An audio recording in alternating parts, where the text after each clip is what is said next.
Andrea, first off, welcome home, man. Congratulations. Thank you, guys. Appreciate you having me on, man. It's good to be back home. Absolutely. I was telling the story about us as kids growing up playing Little League baseball here in town, and I was telling the crew and our staff the story of your family being entirely deaf and you being the only one that having the capability to speak audibly and how good of a communicator that has made you as a coach. But I guess just for our listeners and for our staff, Steph, just talk about growing up in that environment. Yeah, man. I don't know if a lot of people know that, man. Yeah, growing up in a deaf family, my parents are deaf. I got grandparents that are deaf, aunts and uncles that are deaf. Wow.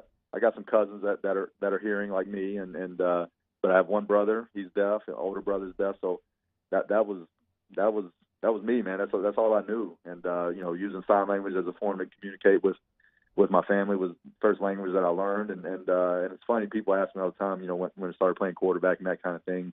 They talk about hand signals and stuff like that, how it comes easy to me, and I guess that's a given there, using my hands with my whole life to communicate. But man, it was a great family, man. We're close and did everything together, and couldn't have had a more supportive and loving family for sure. And it was great, but didn't really know anything was different until you get into school and you go hang out with friends that have hearing families, and it's different, right? And you just adjust to it, but great family, man. They're doing well, and continuing to be supportive and all that we do, and it's been a great experience. But yeah, it's a cool story, and just blessed to be able to hear and communicate and help them out along the way with different things, interpreting and things like that just makes maybe things a little bit easier for them. So it maybe gave you, or maybe it was beneficial in your playing career. Now that you switch over to coaching, right, where communication is so integral to being a great football coach, do you feel like your kind of unique upbringing, has it helped you in any regards when it comes to communicating with your players? Maybe. Yeah, maybe so. I mean, I don't think it hurt. I think I don't know. I just feel like the way I was raised. I mean, they raised me right, and I don't know if it had anything to do with that. Maybe it didn't.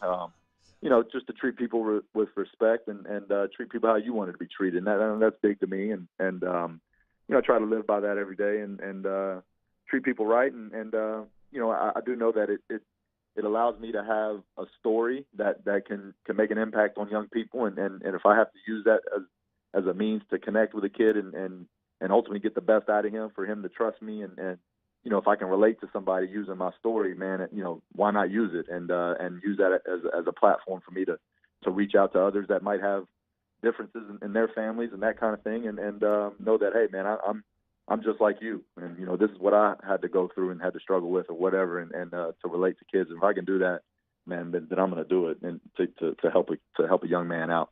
Stefan Lefors joining us here, 104.5 ESPN Baton Rouge, down in New Orleans on 100.3 ESPN Radio and 94.7 in ESPN Radio in Alexandria. Stefan, a Baton Rouge native coming home, played college football at Louisville, where he was a standout there, was a fourth-round pick of the Carolina Panthers, and for the last 8 seasons has been up in Lexington, Kentucky, or spin up in Louisville, Kentucky. I'm sorry, coaching high school football, 2 state championships. Yeah, don't get that one. Yeah, my right. bad. Man. And now coming home to a real storied program in Parkview Baptist. Obviously, I'm biased. I graduated from the program, but they've experienced a ton of success since I left in '99. What did you know about the job? Because for a lot of people around here, you were kind of an outside-the-box guy. I mean, there were a ton of names that surfaced when it opened up because of the interest and intrigue there. And I credit the committee for going out and grabbing you, but what did you know about the job, and when did you find out that it was open? Yeah, I've been up there for the last 8 years, like you said, and great place. I mean, I knew a lot of people, obviously, having played there, and we had settled down there. It was a great place to raise a family, all that kind of good stuff, man. So I've loved my time there. I've grown a lot as a person and as a coach over the last 8 years, and learning the ins and outs of this profession, if you will. And it really came down to family. My father-in-law passed away last year right around this time, and my wife is from this area. And so ever since that happened, we kind of talked a little bit more and more about, hey, would it be good to get back home and to be closer to family, and because that's what we got, right? And you only have so much time to be around family, and so that's kind of when the conversation started between my wife and I, but never really looked into it until it's funny, man. I got a call. It's funny how things work out, right? And got a call from an old high school buddy of mine who has a couple young kids here at Parkview, and he said, "Hey, man, I don't know if you know, but we have an opening here. They know that I know you, and your name came up, and they asked me to reach out to you to see if you were interested." And I thought, wow, man, this is kind of out of nowhere. I said, let me talk to my wife, and I, of course, I had to get the green light from her, and she, surprisingly, I thought that she'd be like, I don't know, and that the timing was right, and she said, hey, let's look into it and go and see where it goes, and shoot. So I said, yeah. I said, let's go through the process, and long story short, here I am. But yeah, no, just keeping up with high school football in this area, from time to time, and Christian Life, where I went to school, obviously changed the name and all that kind of stuff, but just checking out who's doing what, and of course, over the years, man, you see right away, because, like you said, graduated in 2000, immediately, man, I think a couple years after, Parkview wins it, and wins the state, and then kind of goes on a run and wins a bunch of games and wins a bunch of state titles, and you're like, man, they're rolling over there. And so knew a little bit about that, didn't know all the details and all that kind of stuff, but know they have a proud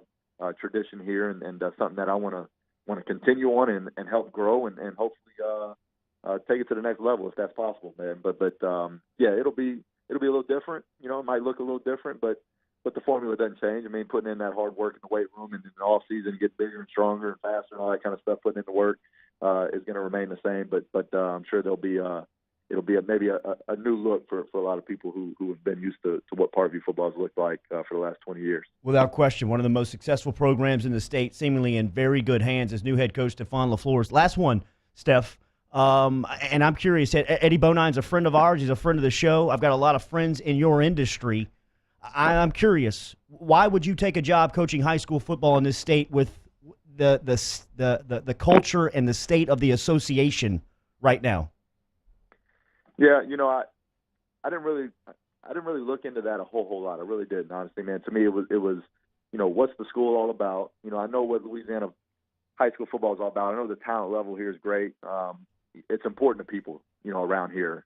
Not to say it's not important like Kentucky, but Kentucky, let's be honest, man, it's a basketball state. Basketball's king there, right?